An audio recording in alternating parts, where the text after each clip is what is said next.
tothom, us donem la benvinguda un cop més al podcast En Cultura't, el primer podcast de l'Orfeó Lleidatà, i avui tenim amb nosaltres una convidada molt especial.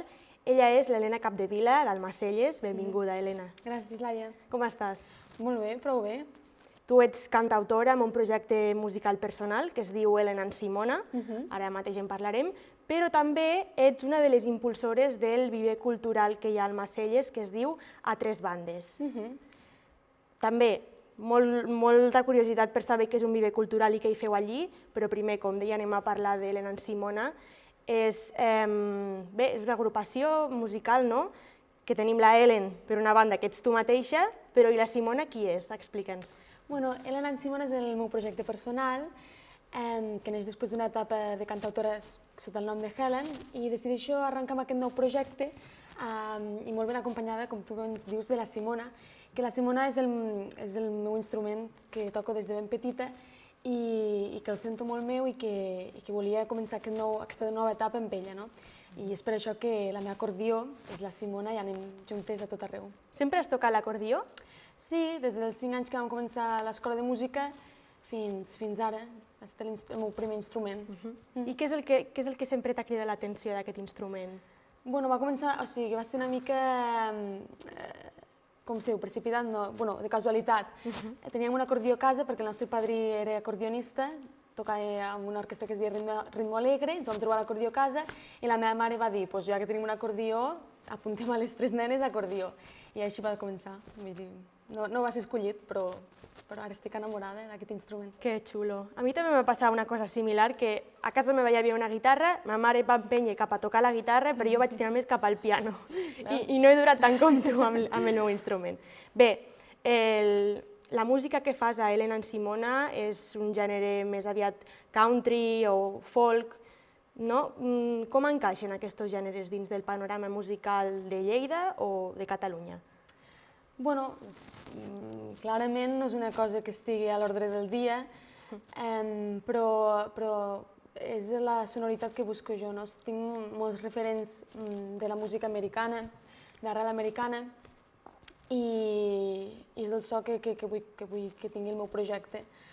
Aleshores, faig això, una mica de folk amb alguns tocs country. Parla'ns de Salvation Mountain, que és el darrer EP que has tret. Doncs Salvation Mountain és un EP de 4 cançons que ens parla sobre temes existencialistes, sobre el pas del temps, sobre la mort. I són 4 cançons bastant eclèctiques, no? Trobem una cançó que és més popera, indie pop, després trobem una cançó molt country i això, podeu trobar aquestes 4 cançons amb aquest EP Salvation Mountain, que fa referència a un lloc situat al desert de Califòrnia, que és una muntanya pintada de molts colors amb un missatge d'amor universal. I ara estàs preparant un altre EP, ens avançaves abans darrere de les càmeres. Què ens pots explicar d'això nou? Justament ahir vaig acabar de gravar aquest nou EP de 5 cançons, que ja va canviant una mica la sonoritat, no? Respiro un aire més de nana, no? I m'he introduït també el contrabaix en aquestes noves cançons, l'acordió serà el que vertebri tot l'EP, en aquest cas serà molt protagonista, i sí, l'hem fet una mica més així jazzy. I on us podem veure pròximament al grup? Ara de moment no tenim cap data propera, però amb la sortida d'aquest nou EP que et comento buscarem llocs on poder portar el nostre format. Perfecte, doncs allí serem. Gràcies. Ara parlant del viver cultural que dèiem abans de 3 bandes, en què consisteix un viver cultural?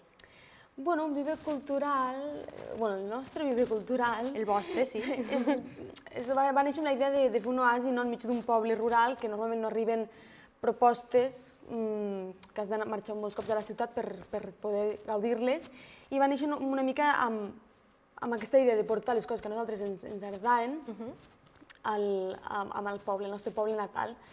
Aleshores, sí, com aquest lema de portar la cultura a les zones rurals. Aleshores, el nostre viver cultural és un espai multidisciplinari que fem moltes coses, és una sala de concerts, però també duiem a terme moltes altres activitats. També és una escola de música, també fem ballem swing, fem ioga, tai chi...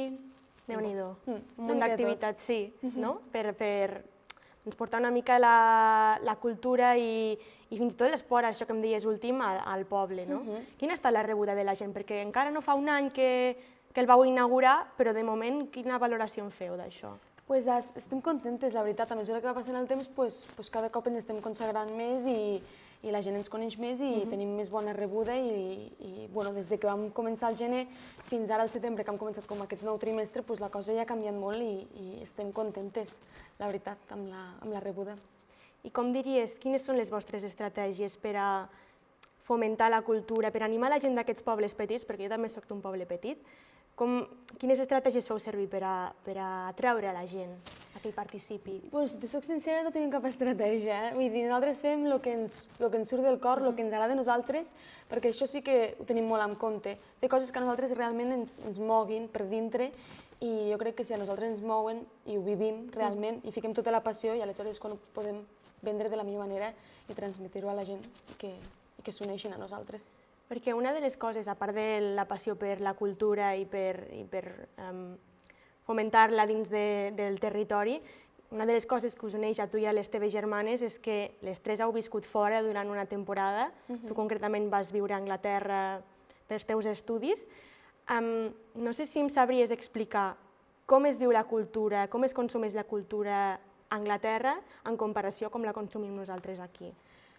Bueno, sí, jo vaig estar a Anglaterra justament quan va caure la pandèmia i també era una situació especial de que tot estava tancat, però bueno, després em vaig quedar a viure un any més i ja ho vaig poder experimentar una mica més i realment allà, vull dir, sol el fet de que jo allí pogués estudiar una carrera de música, que aquí es pot estudiar però seria més jazz o clàssic, jo allí feia una carrera de producció musical. Sol que li donin la importància que té les altres carreres, com té una carrera de música, de producció musical, doncs això és un gran pas. També m'hem donat compte que de dilluns a diumenge jo podia anar a un micròfon obert cada dia i que el talent era immens, o passejant pel carrer te trobaves músics amb molt de talent. I sí, també que programen hi ha molta sala de concert i programen molts concerts a diari. Allí la cultura està a l'ordre del dia. També treballant a escoles de músiques allà ho trobava, no? Ho viuen d'una altra manera. I d'aquella experiència vivint allí i estudiant producció musical i també familiaritzant-te amb l'ambient, amb què et quedaries? Amb què em quedaria? Ostres, a veure, amb què em quedaria? Bueno, no te sabria dir exactament una cosa, amb l'experiència en general. Vull dir, em va ajudar molt a créixer personalment i suposo que també artísticament, perquè a partir d'allà és com vaig fer un parèntesis i vaig emprendre aquest nou projecte. Vull dir, va ser molt positiu, la veritat. I ja per acabar, de cara a previsions de futur pel projecte de Tres Bandes i també del teu propi projecte musical, què ens explicaries? Bueno, de cara a Tres Bandes, anar creixent a poc i també anar programant més coses a poc i que a veure si la gent es va animant i poder funcionar molt bé diàriament. I de cara al meu projecte personal, ara volem encetar un nou format de directes, que seria jo amb la meva acordió, un contrabaix i un bateria, un format així més jazz. I això, traurem música, trobar cada cop més el meu so i ojalà poder fer una gira ben xula. I de moment el contrabaix encara no té nom, no? I la bateria que em deies... Encara no, deixa'm temps que... Potser els bategis també. Sí. Bueno, amb l'acordió deus portar molts anys, no? I ja és com que... Aquest nom, perdona, el de Simona, és algo relativament nou o ja és de petita que li deies així? No, vull dir, va ser nou. Jo Simona m'encanta, jo m'hagués agradat dir-me Simona, però ja era una mica com fos per la gent, així que vaig dir, doncs bueno, la podo amb ella, que un acordió tan així, tan gorda, li pegava. Doncs moltes gràcies, Elena Capdevila. Ellen també tens aquest sobrenom d'Elena Simona i també una de les impulsores del Viver Cultural a Tres Bandes per ser avui aquí amb nosaltres. Gràcies, Laia.